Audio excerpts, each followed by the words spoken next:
अच्छा जी। आम खाने का तरीका होता है और टाइम होता है। अगर ये दोनों चीज़ें आपने समझ ली ना तो वज़न नहीं बढ़ेगा। और क्वांटिटी, अब ऐसे तो नहीं होगा रोज़ 1 किलो आम खा लिया और वज़न ना बढ़े। आम इज़ अ मील रिप्लेसमेंट। मील को रिप्लेस करके आपने आम खाना है, सबसे बड़ी बात। आपने डे टाइम में आम खाना है, बहुत अर्ली मॉर्निंग भी नहीं खाना, लेट आफ्टरनून्स भी नहीं खाना। यानी जो मिड मॉर्निंग होता है ना, 12 से 1 बजे का वक़्त आप आम खा सकते हैं। इनफैक्ट आप ब्रेकफ़ास्ट में आम खा सकते हैं। आपने आम ले लिया, एक ब्लैक टी ले ली और थोड़े से क्यूकम्बर और वेजिटेबल ले लिए। This has to be your breakfast.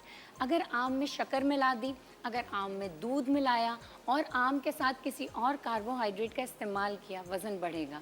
आम को अलहदा खाया, पानी के साथ, बर्फ़ के साथ मिला के उसका जूस बना लिया, इट्स गुड, वज़न नहीं बढ़ेगा। नहीं बढ़ेगा।